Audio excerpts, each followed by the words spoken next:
Hi, Don. Um, I just first and foremost want to thank you for the service that you do and give in nursing.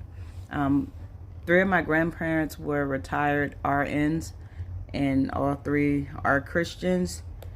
And they stood, or they stand, I would say, in agreement with Miss Florence that you mentioned in your paper, The Mother of Modern Nursing.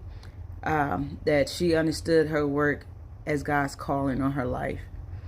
And I think that is a huge standard in how, I guess, in nursing or any type of job that you do, any field that you're in, if you see it as God's calling on your life, it sets a standard. I do believe that Christians should be in like everywhere, like in all fields. Like we need Christians at the White House, we need Christians in the courtroom, Christians as doctors and everything like that, so that we can show the love of God. And one thing I want to bring up before I really like get into your post, when I was reading your post, I what is it? I think it's like Matthew 9:26, maybe 23, something like that. I don't know, but it's Matthew 9. And it says that when Jesus looked unto the crowd, he was moved with compassion because the crowd was like helpless, like sheep without a shepherd. And so when I was reading that, that's the scripture I heard. And I say that to say that I believe that you're being a nurse and that what you showed that young man was compassion. It was the love of God. Because unfortunately, I see it a lot being a shelter coordinator, how sometimes people are overlooked, drug addicts are overlooked, people that are dirty or don't look like how society thinks a person should look, then they're overlooked. So the fact that you were adamant about helping the young person that came in from a sickle cell attack, I didn't even know that it looks like they're drug seeking. I didn't know that, so I appreciate that. I learned that was pretty cool. But when I took psychology of religion, right, it was a dope course when I was studying undergrad.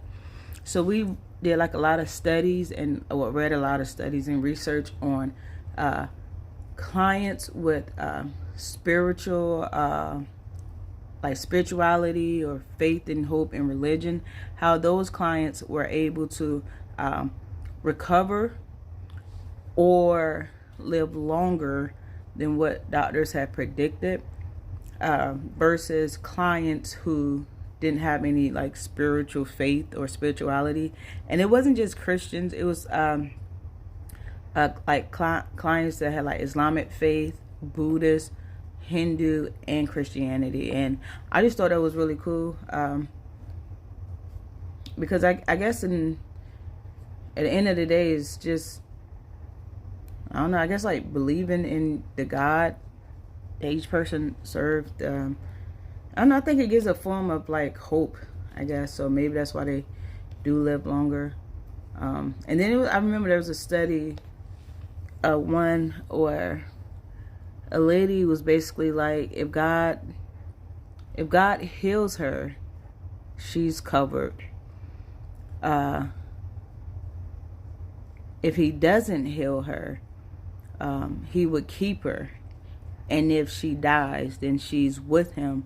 So whichever way it goes, she's good. And I think that always stood out to me. Like I never would forget that.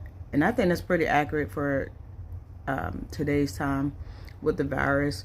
But I do thank you for your work in the nursing field. Totally cool that you understand your work as serving God, because I do believe serving God is serving people. That's how we get to serve God, is by serving his people. And I thank you for, I learned about sickle cell. I didn't even know that. That's still like, I'm still like, wow, I didn't know that sickle cell will make a person seem like they're drug seeking. That's pretty cool because, you know, I can use that going forward with our winter shelter because so many people come in. I could add that to our list. We have a list for people that's like diabetics and stuff like that, so we can know that have seizures, so we can know. I think I'm going to add that to the list. Sickle cell. Because if it ever looked like... Yeah, it was just dope. Your post was dope. It was very informative. I did learn something new today, so that was cool. And continue to be led by the Spirit, man. You know, showing compassion. I think no one should be in a human service field if they do not have compassion. But most of all, continue to let your light shine for God. Yeah, that's pretty cool. Yeah. So I enjoyed your post. It was very congruent. And I do appreciate the fact that you use a story from your own personal experience to explain your point about the challenges that sometimes face in the human service field. So God bless you, Don. Hope I wasn't too long-winded. I hope I was congruent. And you are a nurse, but in a Christian, I ask that you pray for me, because I am, well, not just me, but everybody, because I am still going to work at the shelter, and still helping, you know, the homeless population be able to take showers and eat. And I'm not feeling well, and I'm not saying I have the virus. I'm just not feeling well. It's probably my sinus or something. But please keep me lifted up in prayer, and I will continue to pray for you. And God bless you.